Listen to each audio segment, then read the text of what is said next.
Hi guys, magandang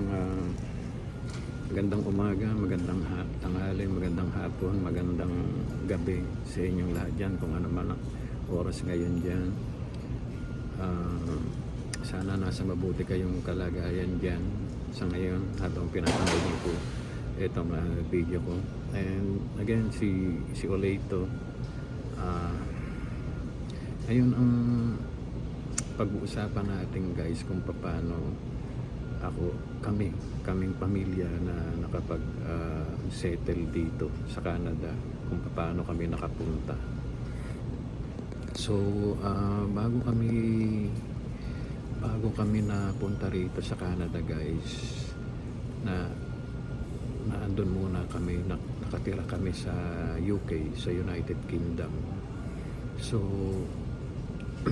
nag-apply kasi ako doon guys ng student visa sa UK noong 2008. So ang course ko noon guys is international nursing, which is kasi sa Pilipinas registered nurse ako. So parang in-apply ko ng international nursing para maipagpatuloy doon kung sakaling maging registered nurse din ako sa UK. So 2008 napunta ako doon, nag-apply ako, na-aprobahan naman ako. So nag-start yung program, yung course ko 2009. Bale 2-year course lang yun, 2 years course lang yun guys, from 2019 to 2011. So that time nakapag-aral ako. So ang maganda doon guys is na napapunta ko yung family ko habang nag-aaral ako ng 2010. Bali in-apply ko sila. So napapunta ko yung si Mrs. tsaka yung apat kong anak. Pero yung isa, yung pinakapanganay, hindi na namin napapunta guys, kasi yung yung age niya is over na. So may age limit lang yung sa dependent. Kaya anong nangyari, yung panganay ko medyo naiwan muna doon sa Pilipinas. Yun lang 4 ang nakuha namin. So yun yung 2010, habang nag-aaral ako, na andito na sila, nakuha ko na. Then allowed naman silang, yung mga bata nakapag-aaral din doon habang nag-aaral ako. And si Mrs. naman nakapagtrabaho din doon ng part-time habang nag-aaral ako. Tapos nung 2011 nakatapos na ako, na-finish ko na yung course ko, nakagraduate na ako. Allowed ako na ma-practice ko yung, or makapagtrabaho ako. Ang tawag doon guys is post-study work visa dun sa UK. So nakapagtrabaho ako hanggang 2014. So from 2011 nakapagtrabaho pa ako doon in relation to sa course ko na international nursing. Pero nakapagtrabaho ako as a healthcare assistant doon, parang nursing assistant muna doon guys, kasi wala pa akong registration. So yun, pagka-graduate ko okay naman guys, hanggang 2014 nagtatrabaho kami noon, full time na rin ako noon, si Mrs. full time na rin. Talagang parang na kami rin doon, na-settle na kami. So ang problema guys, nung mag-a-apply na kami ng kasi ang visa ko pa lang noon is from student visa naging post-study work visa. Then i-apply ko na sana ng 2014 ng permanent residency doon. Kaso ang nangyari is parang na delay, parang na-denied kami guys, yung reason nila is ano kasi parang inuuna nila yung neighboring countries nila noon kasi part sila ng EU, yung European Union. So inuuna nila yun guys, yung mga neighboring countries nila. Kaya ang sabi nila uh, sa amin noon is umuwi muna kayo, then mag-apply kayo ulit. So ganun ang nangyari guys. So habang inaano yun guys, yung dininay na yun nila sa amin, nag-ano naman kami, nag-appeal kami para mapahaba kasi na-advisean kami doon na pwedeng mag-appeal na sasabihin in reason na ano na settle na rito yung mga bata, lalo na yung bunso namin kasi nakailang taon na rin kami guys dito. Sila na from 2010 sila dumating dito hanggang 2014. So na ano yun, medyo na extend pa namin, nag-appeal kami kasi yung lawyer namin nun is Pilipino rin, nakakaintindi rin ng sitwasyon namin, kaya tinutulungan talaga kami. So habang inaasikaso namin yun guys, habang nagwe-wait kami doon sa decision nila ulit kasi nag-appeal nga kami, so nag-apply na rin ako noon guys. Nag-apply na rin ako sa ibang countries noon. Bali na-applyan ko nga yung Norway, Switzerland, Italy, tsaka itong Canada nga. So sa Norway guys, registered ako ron, worker ako. Nag-apply na ako, pasado naman as a nurse. So kaso nga ang nagiging problema lang doon guys yung language, kasi kailangan mo pang mag-aral ng Norwegian language, which is siguro mahirap na sa akin kasi yung sa edad ko, ang hirap ng mapag-aralan ulit yung ibang lengguwahe. Kaya hindi ako natuloy dun guys. So dito ako nakahanap ng opportunity sa Canada kasi yung pinsang ko dito sa Manitoba na andito na, matagal na sila dito. So tiningnan ko yung ang pinaka pathway ko nun guys during that time, 2014 ako nag-apply guys eh. So Manitoba nominee program. So bali ano yun guys, ang tawag doon is Manitoba Provincial Nominee Program. So doon yun yung pathway namin kasi nga isa sa requirements dapat mayroon kang kamag-anak at least first cousin ko kasi yun guys, yung tumulong sa akin dito sa amin. So yung nakapasok naman, pero kung wala kang relatives pwede naman daw friends, kaso kailangan dalawa ang makuha mo rito na friends para tumulong sa'yo. So yun sa amin naman naging walang problema guys kasi pasok naman yung pinsang ko sa first cousin na kaya kahit isa lang yung kuhanin namin na tao rito, pwede na dito sa Manitoba. So yun, pinag-aralan ko yung mga requirements guys, kung ano-ano yung mga requirements. So yun nga, ang mga requirements na naalala ko nun is yung education mo kailangan rito in demand, which is wala namang problema guys kasi registered nurse naman ako sa Pilipinas, nakapag-aral pa ako sa UK ng international nursing. So naman sa akin, pabor sa akin yun na walang problema sa akin. Yung work experience naman guys, meron naman sa Pilipinas and sa UK, although nursing assistant ako ron, pero meron makikredit din naman yung kahit papaano. So aside from dun sa education, work experience mo guys, sinahanapan ka rin ng language test. So which is okay naman guys, na ipasa ko naman yung nila, yung points na hinihingi nila doon na yung band score na umabot naman ako. So walang problema rin doon sa English exam ko na ipasa ko naman yun. Then yung ano rin guys, yung sponsorship nga yun, kailangan meron kang ano rito, at least kamag-anak, o kung wala ka mang kamag-anak, kahit mga dalawang kaibigan na meron na parang maggagaranti sa'yo, maggagarantor na tutulungan ka nila habang naandito ka, nag-uumpisa ka. So yun yung ginamit ko yung pinsang ko rito guys. Kaya kumuha lang naman siya ng letter na patunayan na habang nandito kami nag-uumpisa, na andyan siya na para tulungan kami kung wala kaming matitiran pa. Yung bahay naman niya, willing naman siya ipatirahin kami. Then ang isa pang requirements guys, naalala ko yung kailangan mayroon kang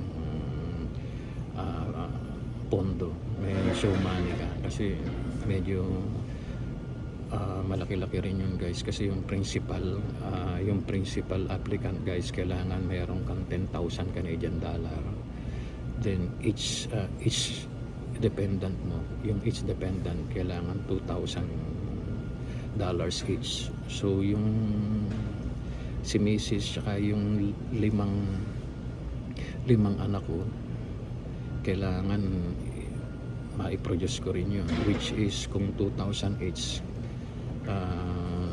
12,000 plus yung 10,000 sa akin main applicant, so kailangan makaproduce ako ng $22,000, $22,000, parang show money lang yun na katunayan na makakasurvive ka rito, kami makakasurvive kami habang naghahanap kami ng trabaho, habang makakapag-settle kami. So ang naiproduce naman namin yung guys, kasi that time nagtatrabaho kami sa UK, may konting ipon kami, and tinulungan din kami nung kapatid namin doon sa UK, kasi may kapatid kami doon. Yun naman ang tumulong sa akin noon na mag-ano ng student visa ko nung nasa UK ako. Bali nurse na siya doon, si ate.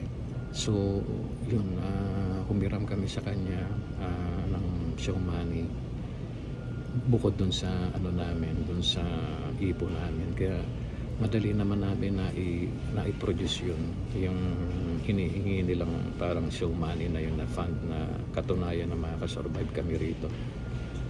So after nun guys, so nung na ano ko naman na yun, na i-produce ko, na alam kong may puproduce ko, kinonta ko yung pinsang ko dito, na sabi ko balak namin na pumunta rito, dito nga kami magsettle sa Canada. Bali inano naman niya kami, sinabihan niya kami na yung weather dito sa Canada, sa Manitoba kami guys na napunta. So yun nga, sinabihan niya kami yung weather dito na talagang minsan extreme, napakalamig, and taon-taon nag-i-snow. And yun nga, sinabihan kami na yun nga, mga show money kailangan din namin. So lahat naman in-advisean niya kami tungkol dito sa Canada, yung mga basic na mga nangyayari. So okay naman sa amin guys, ang sabi ko sa kanya, okay naman na na-produce na namin yung show money, na wala naman ang problema.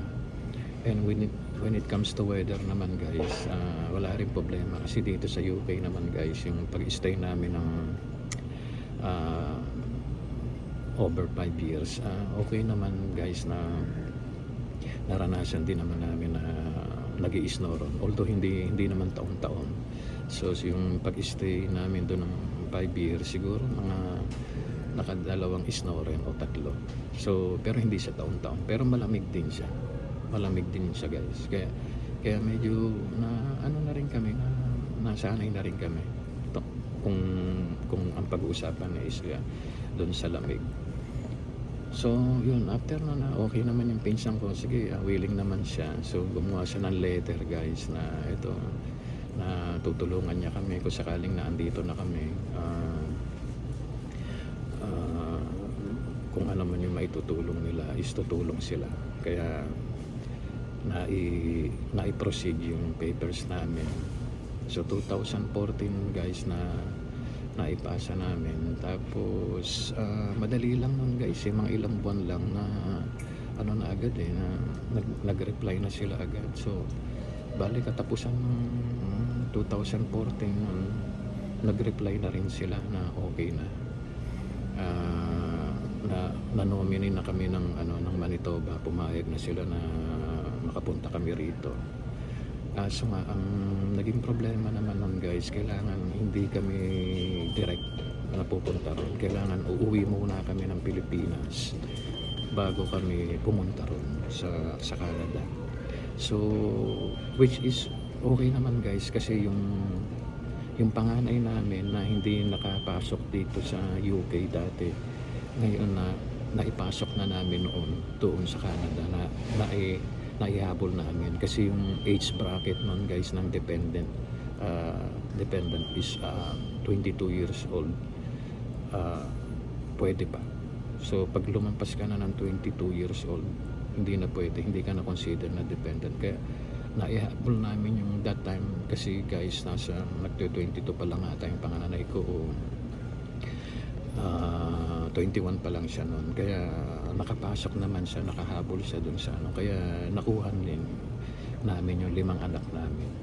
So naisama na rin namin yung panganay namin. So yun, ni-require kami guys na umuwi muna kasi yun daw yung patakaran, kasi magme-medical din kami ron sa Pilipinas. So ang nangyari nun, yung inano na namin yung appeal namin sa UK kasi guys, diba nag-a-appeal pa kami na kasi na-deny nga kami na in reason na inuuna nila yung neighboring countries nila muna. So mag-apply na lang kami ulit daw. So winidraw na namin yung appeal namin guys. Then yung binigay na sa amin yung passport namin, then umuwi na kami. Siguro mga ano na yung katapusan na ng mga 2014 yung guys. So nag-antay pa kami ng guys, yung mga 1 taon din kasi January 2016 kami pumunta rito sa Canada. So nag-antay pa kami ng mga over a year doon. So nag-medical kami, pa kami doon guys. Marami din kami kinasikasong mga papers, medical, kaya umabot din ng 1 year bago kami nakarating dito. So yung 2000 na guys, siguro mga 2015 October nag-reply na sila na okay na lahat, pati yung mga medical namin okay naman na lahat, na pasado naman, and yung visa namin na dumating na rin. Kaya that time na nag-ready na kami, pati yung sinabihan ko na yung pinsan ko dun sa Winnipeg kasi yung pinsan ko nakabase guys sa Winnipeg, Manitoba. Sinabihan ko na rin na tuloy na kami, makapunta na kami dyan. And yun, January 26, 2016 guys, na nakapunta kami dito. Bali na na isama ko yung si Mrs. tsaka yung 5 anak ko, which is good na isama ko rin yung panganay ko kasi muntik na siyang di makasama ulit kasi doon sa age niya. Then yun, bali 7 kami na umano sa airport. Sinundo kami nung pinsan ko guys, na tumira kami din doon guys ng siguro mga 1 buwan mahigit din, pero na rin kami, nagbukod kami kasi nahihiya rin ako guys kasi ang dami namin. Bali 3 lang silang mag-asawa, pati meron silang 1 anak, tapos kami is 7. Kaya good thing naman nun guys na na-hire agad ako sa Walmart. Yun yung yung pagdating ko doon guys sa UK ay sa Canada, although alam ko na yung mga sistema kasi galing na ako ng UK, bali nag-apply ako ng online, kahit saan muna. Kaya yung unang nag-reply sa akin is yung Walmart, malapit doon sa pinsan ko rin kasi sa Keneston sila, sa Linden Woods nakatira yung pinsan ko. Malapit lang doon, walking distance lang kung tutuusin mo.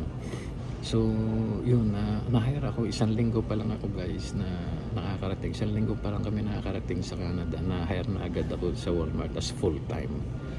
Kaya yung kumikita ako. Tapos may plus yung show money pa namin, may show money naman kami, may ipon kami dala nun. Kaya after ano guys, after 1 month mahigit, na rin kami, naghanap na rin kami ng bahay namin na matitirhan para rin guys, yung hindi naman nakakaya sa pinsan ko kasi tinulungan niya kami pumunta rito. Tapos ang dami pa namin doon na nakikitira, kaya nahiya naman kami, kaya yun, nagsarili na kami guys. Then after a year guys, na rin kami, na nangupahan muna kami doon sa bahay na yun ng 1 taon. Then after a year, kumuha na rin kami ng sariling bahay namin agad-agad. Kaya yun, na naman, na nakakuha naman kami, na naaprobahan naman kami kasi that time may mga trabaho na rin si Mrs. saka yung ibang anak ko, nagtatrabaho na, siguro 3 na sa kanila, yung hindi, 2 nagtatrabaho na, yung 3 nag-aaral pa dati that time. So yun, na nakatulong naman guys, na nakakuha naman kami agad ng bahay na eksakto naman sa amin, na sa aming 5 anak tsaka kami 2. So bale yun, ganun lang ang nangyari sa amin guys nung pagpunta namin, nakasettle kami rito. Kaya that time kasi guys, medyo madali pa kasi first come first serve pa nun yung application namin, kasi ewan ko ngayon, parang nabago na ata yung at saka medyo humigpit na sila pagdating sa nominee program, and raffle na ata ngayon, binubunot na lang guys. Kung kunwari, kung medyo hindi nabubunot yun sa'yo, matagal ka na nag-a-apply, so mag-aantay ka. Unlike yung kunwari, bago ka lang pero na-tiyempuan, ikaw yung nabunot, so swerte mo. So ganun na ata guys ngayon, parang raffle na, hindi katulad nun guys, first come first serve. At saka talagang medyo madali pa nun guys, kasi na-encourage nila na mag-migrate yung mga tao rito, especially pagka family, kasi na-encourage nila guys, family na yung pumunta rito. Kasi pag family na, siyempre andito na kayo lahat, hindi ka na malulungkot kasi andito na rin yung family mo. Kaya hindi mo na maisipan na umuwi. Ganun. Unlike yung kunwari, ikaw lang ang mag-apply, tapos yung pamilya mo may iwan, siyempre malulungkot ka kasi naandun sila. So ang tendency nun, parang uuwi ka. Kaya ina-encourage nila yung package deal na, yung kasama mo na yung asawa mo, tsaka yung mga anak mo. Ganun. So yun yung nangyari sa amin guys nung that time, ng mga panahon na yun, way back 2014 hanggang 2016. Ganun yung application, medyo madali-dali pa ngayon. Hindi ko kasi alam ngayon guys kung paano na ang sistema ng application ngayon sa Manitoba. Hindi na ako updated, kaya minsan marami nagtatanong sa akin, paano ka ba nag-apply dyan?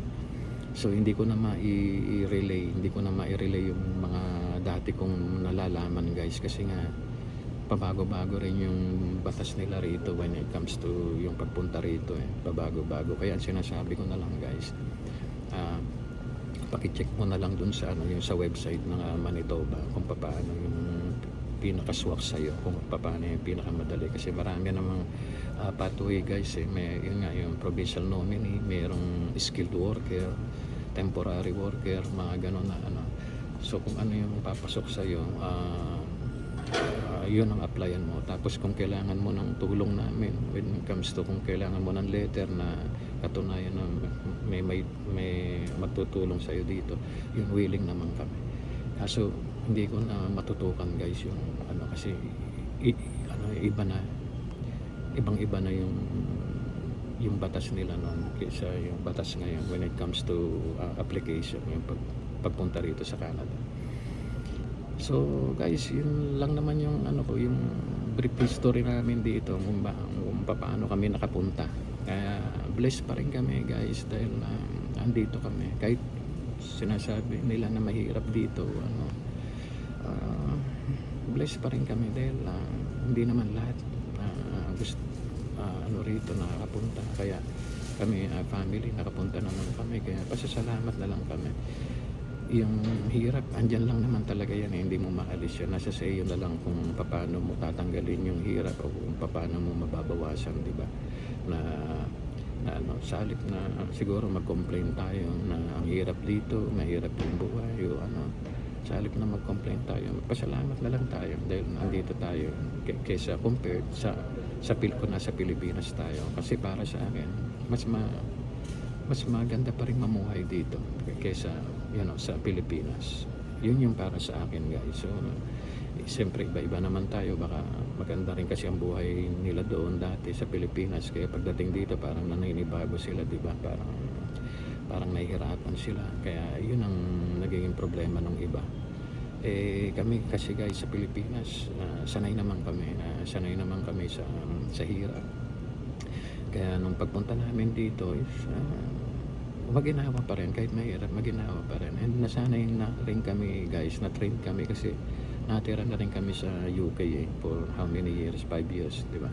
Kaya ano na namin yung sistema nung nasa ibang bansa kami. Kasi yung UK tsaka Canada, guys, hindi naman gaano nalalayo yan pagdating sa pamumuhay, no? So nakapag-adjust na rin kami kahit paano nung pagpunta namin dito. Hindi na bago sa amin. Kaya sige, guys, hanggang dito na lang ako, guys.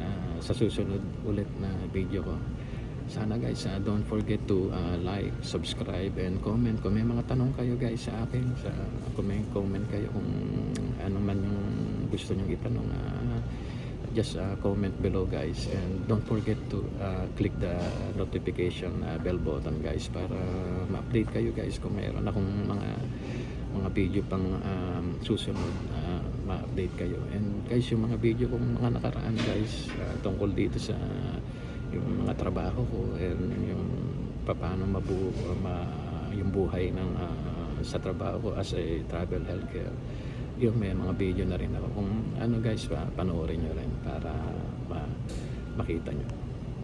Guys, hanggang dito na lang ako again. Sana lagi kayo nasa mabuting kalagayan dyan. Lagi kayong mag-iingat, guys. Si Ulay po ito ulit. Sa susunod ko ulit, guys. Thank you very much for watching, guys. Bye.